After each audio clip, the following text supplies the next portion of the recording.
চলুন আমি আজকে একটা খুব ভাইরাল মানে পরোটা বানাচ্ছি। দেখুন আমি আটা দিয়ে বানাচ্ছি, আপনারা এখানে ময়দা দিয়ে করলে করতে পারেন।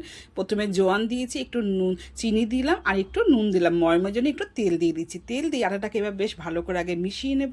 নেওয়ার পর এবার দেখুন একটু কাসুরি মেথিও দিয়ে দিচ্ছি, আর তোমার একটুখানি ধনে পাতা দিয়ে দিলাম। দিয়ে এবার একটু অল্প অল্প জল দিয়ে ভালো করে একটু মেখে নিচ্ছি। দেখুন আটা দিয়ে করেছি, আপনারা ময়দা দিয়ে করলেও করতে পারেন। আর এত গরম পড়েছে কোনো তরকারি করতেও ইচ্ছে করছে না, একবারে এই পেঁয়াজ পরোটা একবার বানিয়ে দেখবেন। আমি যেভাবে বানিয়েছি খুব সহজ আর সিম্পলভাবে দেখিয়েছি। দেখুন 3টে পেঁয়াজ আমি ভালো করে কুচিয়ে নিয়েছি লম্বা লম্বা করে।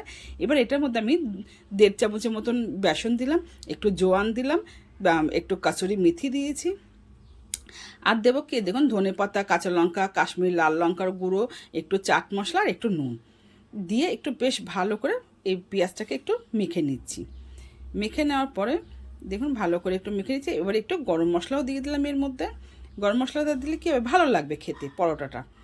দিয়ে দিয়েছি। এইবার দেখুন আটাটা মেখে আমি রেখে দিয়েছিলাম 10 মিনিটের জন্য। 10 মিনিট পরে এবার দেখুন নরমও হয়ে গেছে, সফট হয়ে গেছে। দেখুন এবার গোল্লা করে আমি বেলে নিচ্ছি।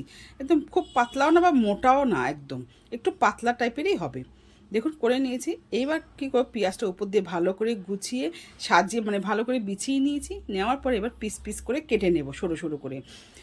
আমার এটা সুবিধা মনে হয়েছে, আমি এইভাবে করেছি। আপনাদের যেরকম সুবিধা হবে সেরকমভাবে কাটবেন করবেন। এবারে আমি কি করব, একটার ওপর একটা রোল করে আগে একটা একটা করে রোল করে নেব, নিয়ে তারপরে একটার মধ্যে একটা দিয়ে দেখুন এরকম করে রোল করে নিচ্ছি। দেখুন কত সহজভাবে এরকম করে রোল করে নিয়েছি। একবার হলেও এরকমভাবে বানিয়ে দেখবেন। আর যদি দেখে আপনাদের ভালো লাগে তাহলে একটু একটা লাইক করে দেবেন প্লিজ, অনুরোধ রইল। আর একটা কমেন্ট করবেন কেমন কেমন হয়েছে। তো গরমের জন্য আমি এটা বানিয়েছি যাতে তরকারি খাওয়া, সকালে রোজ রোজ টিফিন নিয়ে ঝামেলা যে তরকারি কি বানাবো, তার থেকে এইভাবে একবার পরোটা বানিয়ে দেখবেন। খুব সহজ আর সিম্পলভাবেই আমি দেখিয়েছি। দেখুন খুব চটপটও হয়ে যায়, সকালে জলখাবারটা খুব দারুণও হয়। বেশি তেলও না বেশি মশলাও না, একদম হালকার উপরে একদম চটপট হয়ে যাবে। যদি ভালো লাগে তাহলে একটা লাইক কমেন্ট শেয়ার করে দেবেন প্লিজ, অনুরোধ রইল। আর আমি তো আমার মতন রেসিপি বানিয়েছি, আপনাদের কেমন রেসিপি দেখতে ইচ্ছা করে আমাকে কমেন্ট করে জানাবেন। চলুন তাহলে আমি ভেজে একটু দেখুন অল্প অল্প তেল দিয়ে। আর আমি স্বাস্থ্যকর খাবারই বানাচ্ছি, যাতে ময়দা দিয়ে বানাচ্ছি না, আমি এটা আটা দিয়ে বানাচ্ছি। ময়দা মাঝে সাঝে খাওয়া যায়, খারাপ না। দেখুন আমার ভাজা হলে চটপট হয়ে যায়। দেখুন এবার একটুখানি বাটার দিয়ে আমি দেখাচ্ছি কতটা সফট হয়েছে। চলুন,